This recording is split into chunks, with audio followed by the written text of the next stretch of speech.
ফাঁকিবাজি পুডিং কখনো বানিয়েছেন? এত ঝামেলা পুডিং বানানো, আর আমি যদি আজকে আপনাদের সাথে একদম ফাঁকিবাজি একটা ঝটপট পুডিং রেসিপি শেয়ার করি তাহলে কেমন হয়? স্বাদে কিন্তু একটু চেঞ্জ হবে না। আসসালামু আলাইকুম, আমি সুরভি কুকিং হাউসে আপনাদের স্বাগত জানাই। একদম প্রফেশনাল লেভেলের স্বাদের পুডিংটা বানানোর জন্য প্রথমেই আমি নিয়ে নিচ্ছি 1.5 কাপ পরিমাণ পানি। তারপর এর মধ্যে দিয়ে দেব 1 কাপ পরিমাণ গুঁড়ো দুধ। এই যে গুঁড়ো দুধটা দিচ্ছি এর কারণে কিন্তু দুধ গরম করে একদম ঘন করার কোনো প্রয়োজন নেই। দিয়ে দিচ্ছি 1/3 কাপ পরিমাণ চিনি, 1 টিস্পুনের মতো ভ্যানিলা এসেন্স দিয়ে দিলাম। এখন সবগুলো উপকরণ খুব সুন্দরভাবে ভালো করে মিশিয়ে নিচ্ছি। এই যে দুধের মিশ্রণটা দেখতে পাচ্ছেন, এটা কিন্তু আঁচ করে ঘন করার কোনো দরকার নেই। আমরা জাস্ট এতটুকু আঁচ করব যাতে করে চিনিটা গলে যায়। এখন চুলার আঁচটা ধরিয়ে দিয়েছি আর চিনিটা গলে যাওয়া পর্যন্ত অপেক্ষা করছি। এই পর্যায়ে আমি দেখে নিয়েছি চিনিগুলো সব গলে গিয়েছে। এখন দুধটা নামিয়ে নিয়ে ক্যারামেলটা তৈরি করে নেব।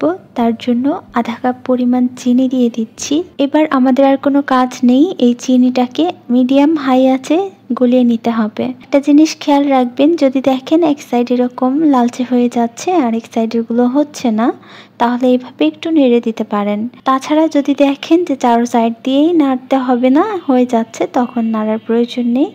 এখন ক্যারামেলটা যে পাত্রে সেট করব পুডিং, সে পাত্রে ঢেলে নিচ্ছি।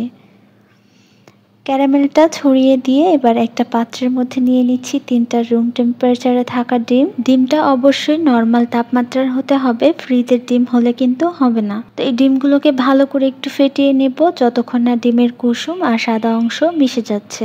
ভালো করে যখন ফেটিয়ে নেওয়া হয়ে যাবে, আমরা যে দুধটা তৈরি করে রেখেছিলাম প্রথমে, সেই দুধটা দিয়ে দিচ্ছি। দুধটা অবশ্যই ঠান্ডা হতে হবে।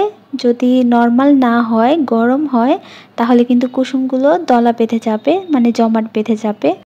এবার এই মিশ্রণটাকে একটু ছাঁকনি দিয়ে ছেঁকে সেই যে আমরা ক্যারামেল তৈরি করে রেখেছিলাম সেটার উপর ঢেলে দিচ্ছি।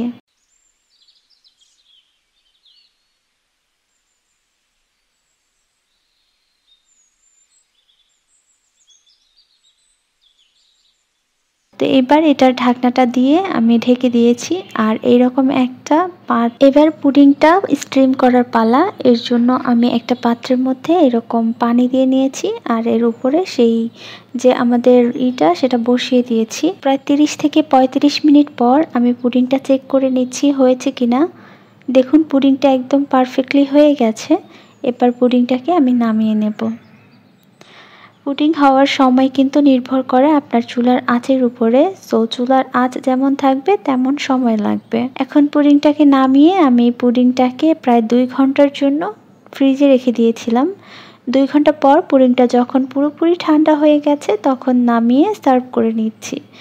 সাইড দিয়ে এভাবে ছুরি দিয়ে একটু কেটে একটা পাত্রে উল্টিয়ে ধরলেই দেখবেন পুডিংটা খুব সুন্দরভাবে ডিমোল্ড হয়ে যাবে।